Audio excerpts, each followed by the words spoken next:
Hello दोस्तों, early financial आजादी में आपका बहुत बहुत स्वागत है। 7 कंपनियों के डिविडेंड की घोषणा हो चुकी है, उनके बारे में हम वीडियो में डिटेल में बात करने वाले हैं। नाम है कंपनियों का दोस्तों आपकी स्क्रीन के सामने: Bajaj Finance, LTTS, Oracle Financial, Hindustan Unilever, Maruti Suzuki, Tech Mahindra और यूटीआई एएमसी। इन 7 कंपनियों की डिविडेंड एनालिसिस दोस्तों हम इस वीडियो में डिटेल में करने वाले हैं दोस्तों, तो लास्ट तक वीडियो को जरूर देखिएगा। तो देखिए, पहला नाम है आपके हमारे सामने बजाज फाइनेंस। 30 रुपीस का डिविडेंड कंपनी ने रिकमेंड किया है और इंपॉर्टेंट डेट दोस्तों जान लीजिए, जून 30 होने वाली है। ये एक्स डिविडेंड डेट है। आप देखिए, एक्स डिविडेंड डेट बहुत बार ये वर्ड आने वाला है इस वीडियो में, तो एक्स डिविडेंड डेट से पहले जिनके पास भी स्टॉक है वो इस डिविडेंड के लिए एलिजिबल होंगे और जो पेमेंट है 28-29 जुलाई के आसपास में हो जाएगा। अब डिविडेंड बढ़ा है या कम हुआ है, क्योंकि हम डिविडेंड एनालिसिस कर रहे हैं तो देख लेते हैं। पिछले साल अगर आप देखेंगे बजाज फाइनेंस की तरफ से 20 रुपीस का डिविडेंड उनके द्वारा आया था। इस बार 30 रुपए का डिविडेंड है, मतलब बहुत सिंपल 50% का डिविडेंड हमको बजाज फाइनेंस की तरफ से बढ़ता हुआ नजर में आ रहा है। और बजाज फाइनेंस एक जबरदस्त कंपाउंडिंग मशीन है, इसमें कोई दो राय नहीं है। उन्होंने भविष्य के लिए भी 25 से 27% का एयूएम ग्रोथ का गाइडेंस दिया है।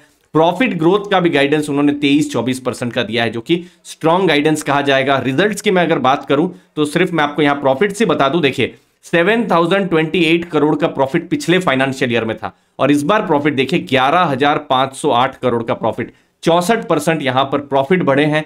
एयूएम हम बताएंगे तो 25% यहां पर इंक्रीज हुए हैं। इनकम 31% इंक्रीज हुई है बजाज फाइनेंस की तरफ से। दूसरा नाम है लार्सन एंड टूब्रो ग्रुप से कंपनी एलटीटीएस करके। यहां पर 30 रुपए का डिविडेंड उन्होंने रिकमेंड किया है। अभी तक रिकॉर्ड डेट आई नहीं है और एजीएम की भी डेट आई नहीं है। पेमेंट एजीएम के बाद हो जाएगा, बट अभी तक वो डिटेल्स आई नहीं है। ठीक है, अब पिछला फाइनेंशियल ईयर हम देखेंगे तो उन्होंने 35 रुपए का डिविडेंड उनके द्वारा आया था। ठीक है, और इस बार 45 रुपीस का डिविडेंड। देखिए, 15 रुपए का डिविडेंड इससे पहले अक्टूबर के महीने में आ चुका है। ठीक है, और अभी उन्होंने कितना 30 रुपीस का डिविडेंड रिकमेंड किया है। तो मैं दोनों को अगर जोड़ लेता हूं तो पूरे जो साल है अपने इन्वेस्टर्स को 45 रुपीस का डिविडेंड मिल रहा है, जो कि पिछले साल से 29% ज्यादा है। लेकिन देखिए, पिछले साल एक स्पेशल डिविडेंड था। स्पेशल डिविडेंड हर बार नहीं आता है। अगर मैं उस स्पेशल डिविडेंड को माइनस कर दूं तो पिछले साल जो डिविडेंड था 35 नहीं 25 रुपए का डिविडेंड था। तो उस हिसाब से भी आप देखेंगे एक बड़ा 80% का ग्रोथ हमको आपको देखने को मिल रहा है। प्रॉफिट्स भी आप देखेंगे तो 957 करोड़ का पिछले साल था और इस बार प्रॉफिट 1170 करोड़ के आसपास है। दोस्तों, 7 नाम इस वीडियो में टोटल डिस्कशन होने वाले हैं। किसी नाम पर आप डिटेल स्टॉक एनालिसिस भी चाहते हैं तो मुझे कॉमेंट सेक्शन में जरूर बताइएगा। तीसरा नाम है दोस्तों ओरेकल फाइनेंशियल्स, 225 रुपए का, जो कि मुझे लगता है एक बहुत ही स्ट्रॉन्ग डिविडेंड यील्ड कंपनी की तरफ से यहां पर हो सकती है। डिविडेंड उनके द्वारा यहां पर आया है। 9 मई को यहां एक्स डिविडेंड डेट होने वाली है और पेमेंट भी बहुत जल्दी, मई के महीने में ही 25 मई को पेमेंट भी हो जाएगा। साल में एक बार डिविडेंड आता है और आप देख सकते हैं पिछले साल इसी समय में, मतलब मई के जो महीना था उस समय में 190 रुपीस का डिविडेंड था। और अगर आप देखेंगे डिविडेंड ग्रोथ 18.4% का यहां पर देखने को मिला है। लेकिन ओरेकल फाइनेंशियल में जरूर डिविडेंड बढ़ा है, लेकिन मैं एक इंपॉर्टेंट चीज को हमेशा मानता हूं कि कंपनियों के प्रॉफिट बढ़े और डिविडेंड बढ़े तो ज्यादा अच्छा होता है। तो देखिए, पिछला बार अगर आप प्रॉफिट देखेंगे तो 1888 करोड़ के प्रॉफिट थे। इस बार प्रॉफिट आप देखेंगे 1806 करोड़ के प्रॉफिट है। तो प्रॉफिट्स अगर हम देखेंगे माइनर थोड़ा सा यहां पर कम होता हुआ नजर में आया है। जरूर डिविडेंड बढ़ा है लेकिन प्रॉफिट यहां पर थोड़ा सा कम हुआ है। 3 नाम डिस्कस हुए हैं, 4 नाम और आने वाले हैं, बड़े बड़े नाम आने वाले हैं। उससे पहले दोस्तों आप हमारा अर्ली फाइनेंशियल आजादी का ऐप को एक्सप्लोर कर सकते हैं। डिस्क्रिप्शन बॉक्स में मैंने लिंक को दिया हुआ है। यहां पर बहुत सारे कोर्सेस हैं। इनफैक्ट स्टॉक सिलेक्शन मास्टरी पर भी कोर्स है, जो कि बड़े डिस्काउंट सिर्फ 495 रुपीज में आप अवेल कर सकते हैं। यहां पर मैंने प्रॉपर स्टॉक सिलेक्शन की मैंने टेक्निक समझाई हुई है और ये नॉलेज आपके साथ पूरी लाइफ के लिए रहने वाली है। दोस्तों, मुझे उम्मीद है आपको वैल्यू जरूर मिलेगी। अब चौथा नाम है हिंदुस्तान यूनिलीवर।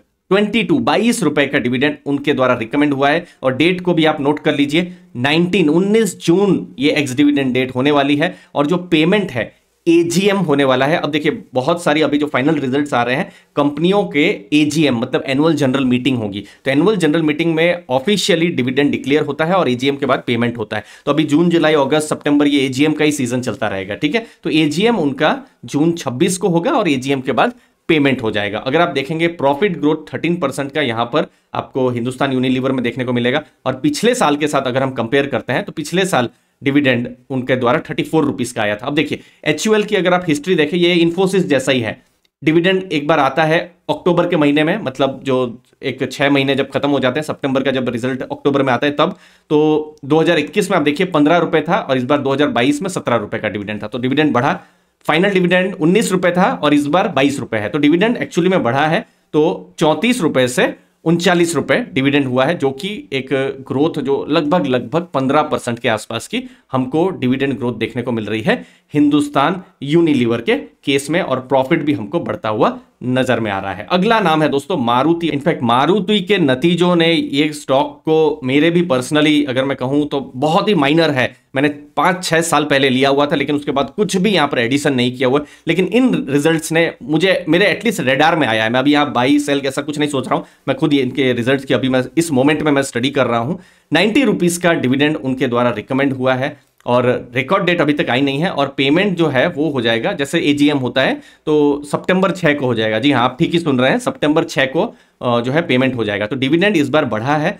60 रुपीज का डिविडेंड था पिछले साल और इस बार 90 रुपीज का डिविडेंड है। और मारुति इंटरेस्टिंग इसलिए इस साल हो जा रहा है, जहां मेरी जो है रेडार में आ रहा है। देखिए अगर मैं सेल्स वॉल्यूम की बात करूं तो देखिए 16.5 लाख कार उन्होंने फाइनेंशियल ईयर 22 में बेची थी और इस बार जो फाइनेंशियल ईयर 23 है ये वाला, ठीक है, तो 19.66 लाख कार उन्होंने बेची है। सेल्स हम देखेंगे 34% बढ़ा है। प्रॉफिट भी उनका बढ़ा है और मैं यहां देख पा रहा हूं 114%, डबल से भी ज्यादा मारुति की तरफ से प्रॉफिट हमको देखने को मिल रहा है। पिछली बार जो प्रॉफिट था 3766 करोड़ था, इस बार 8049 करोड़ का प्रॉफिट है, जो कि इंक्रीज है। अगला नाम है टेक महिंद्रा। 32 रुपीज का डिविडेंड उन्होंने रिकमेंड किया है। रिकॉर्ड डेट अभी इस मोमेंट में आई नहीं है और AGM है जुलाई 27, तो और जो पेमेंट है AGM के बाद 11 अगस्त तक हो जाएगा। अब डिविडेंड की जब हम बात कर रहे हैं तो बहुत ही इंटरेस्टिंग हो जा रहा है। पिछले फाइनेंशियल ईयर में 45 रुपीज का डिविडेंड था और इस बार 50 रुपीज का डिविडेंड जो आ रहा है टेक महिंद्रा की तरफ से आ रहा है, जो कि मुझे लगता है एक बहुत ही इंटरेस्टिंग यहां पर डिविडेंड उनके द्वारा आया हुआ है। लेकिन डिविडेंड जब बढ़ रहा है तो मेरे यहां पर जो एक्सप्रेशन है एक जगह में अच्छे भी हैं और एक जगह में थोड़े से मायूस करने वाले भी हैं। क्योंकि अगर मैं सिंपल अगर लेट्स से मैं आपको मार्जिन्स का ही डेटा दिखाऊं, क्योंकि IT कंपनियों में मार्जिन्स बहुत देखा जाता है। आप यहां पर देख सकते हो ये वाला जो डेटा है एबिट, अगर आप देखेंगे ये देखिए ये वाला एबिट वाला अगर आप डेटा देख रहे हैं 6499 करोड़ से एबिट 6072 करोड़ हुआ है और आप मार्जिन देखिए घटे हैं 14.6% से 11.4% मार्जिन हुआ है। तो मार्जिन यहां पर घटता हुआ नजर में आया है। और प्रॉफिट की भी अगर मैं बात करूं तो देखिए डिविडेंड जरूर बढ़ा है। पिछली बार प्रॉफिट 5566 करोड़ का था, इस बार प्रॉफिट 4831 करोड़ का। देखिए 4800 करोड़ का भी प्रॉफिट मजाक नहीं है, बहुत बड़ा प्रॉफिट है। लेकिन जब हम कंपेयर कर रहे हैं कंपनी के पिछले रिजल्ट्स के साथ ही तो हमको प्रॉफिट्स कम देखने को मिल रहे हैं। इस बार डिविडेंड बढ़ा जरूर है, लेकिन मुझे जो इसका बहुत बड़ा जो कारण लग रहा है वो है कि कंपनी का जो EPS है, आप देखिए पिछली बार 63 रुपीज के आसपास EPS था, इस बार 55 रुपीज के आसपास में। मतलब कंपनी ने लगभग अपना मैक्सिमम जो भी उनकी जो कमाई है वो एज ए डिविडेंड उन्होंने अपने शेयर होल्डर्स के साथ शेयर या डिस्ट्रीब्यूट कर दी है। UTI AMC अगला नाम है। 22 रुपए का फाइनल डिविडेंड है। रिकॉर्ड डेट अभी तक आई नहीं है। डिविडेंड इस बार भी बढ़ा है अगर हम UTI AMC का देखें तो, लेकिन एक माइनर इंक्रीज है। 21 रुपए से 22 रुपए यहां पर इंक्रीज है, जो कि 4.8% इंक्रीज बता रहा है। इनफैक्ट UTI AMC के साथ साथ जो दूसरे जो है जैसे निप्पॉन AMC, HDFC AMC, उनके भी रिजल्ट मैंने देखे हुए हैं। इस बार जो AMCs हैं उनके प्रॉफिट जो है लगभग फ्लैट ही रहे हैं, बहुत बड़ा ग्रोथ देखने को नहीं मिला है। लेकिन AMCs की तरफ से एक इंटरेस्टिंग ट्रेंड देखने को मिल रहा है कि डिविडेंड पे आउट उनकी तरफ से बहुत ज्यादा है। HDFC AMC का भी 72% था, यहां पर UTI AMC का भी 60% से ऊपर दिख रहा है। निप्पॉन का भी लगभग 100% के आसपास में डिविडेंड पे आउट है, जो कि स्ट्रॉन्ग डिविडेंड के नंबर्स हमको देखने को मिल रहे हैं। मुझे उम्मीद है आपको वैल्यू मिली होगी। चैनल को दोस्तों जरूर सब्सक्राइब करके रखिएगा। अर्ली फाइनेंशियल आजादी, यहाँ पर पैसिव इनकम, इन्वेस्टिंग, डिविडेंड और मेरी खुद की किस तरीके से सोलोप्रेनर की जर्नी है, ये सब मैं आपके साथ शेयर करता रहता हूँ। धन्यवाद आपके टाइम के लिए। थैंक यू दोस्तों।